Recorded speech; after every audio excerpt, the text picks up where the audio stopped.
لیے مذاکرے کا اور ہمارے لیے بیان کا اور ہمارے جوڑ کا الگ موقع الگ وقت ہونا چاہیے. ہمارا جوڑ الگ ہونا چاہیے عوام الناس سے. فرمایا ٹھیک ہے, کب چاہتے ہو کہ فنا وقت, ٹھیک ہے. ایسا نہیں, آپ لکھ کر دیجئے کہ جب ہم آ کے بیٹھیں گے آپ کے پاس تو آپ کے صحابہ میں سے کوئی نہیں آئے گا. یہ لکھ کر دیجئے. روایت میں ہے کہ لکھا گیا کاغذ پر کہ ہاں یہ وقت ان کے جوڑ کا ہے. ادھر یہ رؤساء مشرکین آ کر بیٹھے, آپ نے ان سے بات شروع کی کہ اسلام لے آویں. ادھر نابینا صحابی عبداللہ ابن ام مکتوم, وہ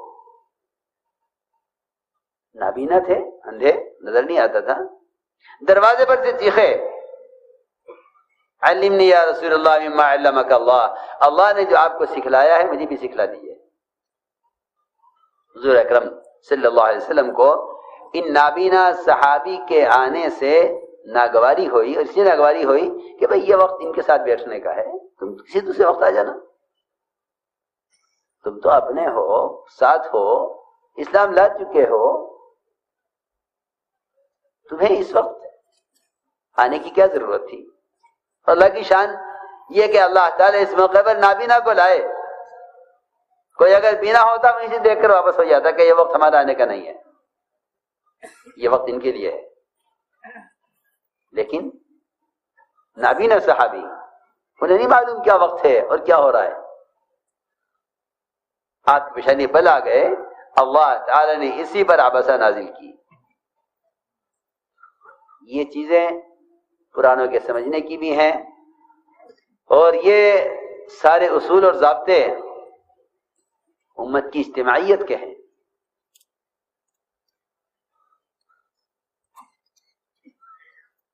ادھر آپ کی پیشانی میں بل آئے اور ادھر عبسہ نازل ہوئی.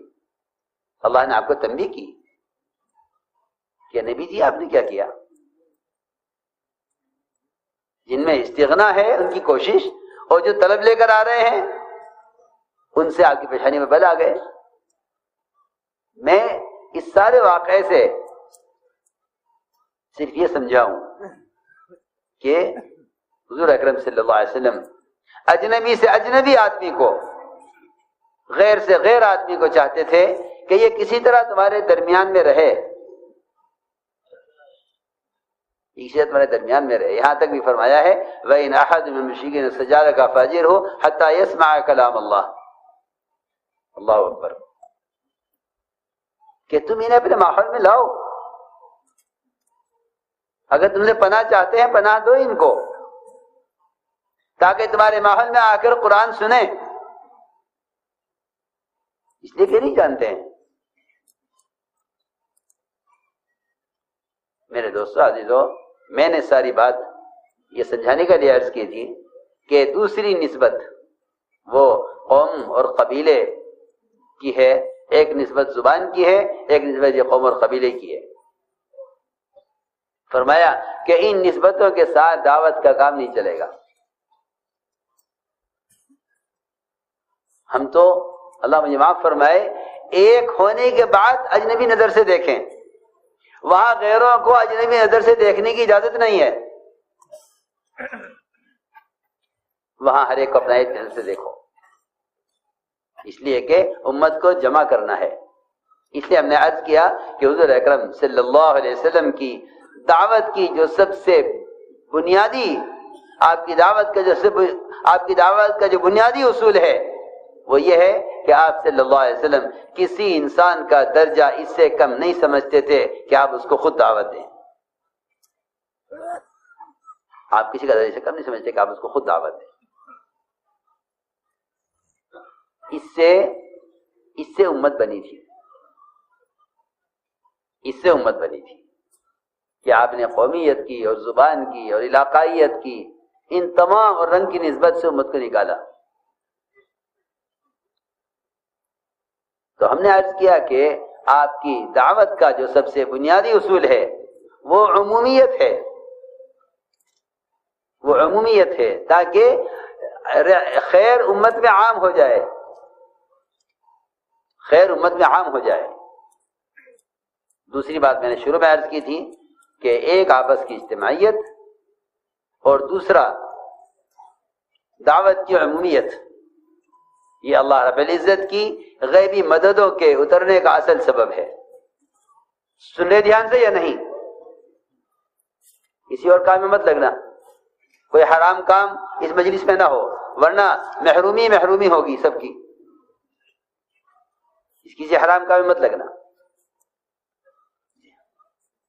یہ ملائکہ کے نزول کی اور ملائکہ کے اپنے پروں سے مجمع کو گھیر لینے کی یقینی طور پر مجلس ہے، اس میں کوئی شک نہیں ہے۔ صحیح حدیث پر غور کرو اور سمجھو کہ اللہ کے گھروں میں سے یا کسی بھی جگہ ایمان والے اگر عبادت اور دعوت اور دین کی نسبت پر جمع ہوتے ہیں اور اللہ تعالیٰ کے تذکرے کرتے ہیں، فرشتے میں پروں سے آسمان تک گھیر لیتے ہیں ان کو۔ یہ ذکر کے مجلسیں ہیں، اس میں کسی قسم کی غفلت اور کسی گناہ کی گنجائش نہیں ہے، کیونکہ توبہ کی نسبت پر جمع ہوئے ہیں۔ دوسری بات میں نے عرض کی ہے کہ آپ کی دعوت میں عمومیت ہے، کہ آپ ہر شخص کی طرف خود جا کر دعوت دینا چاہتے ہیں، اللہ نے غیبی نصرتیں انفرادی دعوت کے ساتھ رکھی ہیں۔ کسے کہتے ہیں غیبی نصرت؟ ایسے حالات کا پیش آنا جس سے غیر اسلام کو قبول کرنے پر مجبور ہو جائیں، اس کو غیبی نصرت کہتے ہیں۔ مضامین، واقعات، کتابیں، یہ تو سب مشاہدے کی چیزیں ہیں۔ ہمیں جو سب سے بنیادی چیز ملی ہے وہ دعوت کے ساتھ ایسے واقعات کا پیش آنا غیب سے جس سے غیروں کے لیے سوائے اسلام کو قبول کرنے کا اور کوئی راستہ نہ ہو۔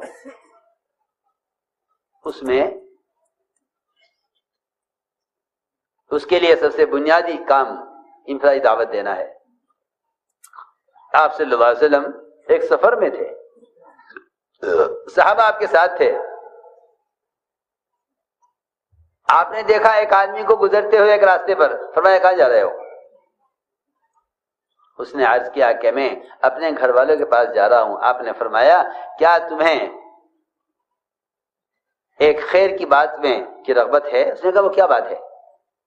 آپ نے فرمایا کہ اللہ کو ایک مان لو اور مجھے اللہ کا رسول مان لو۔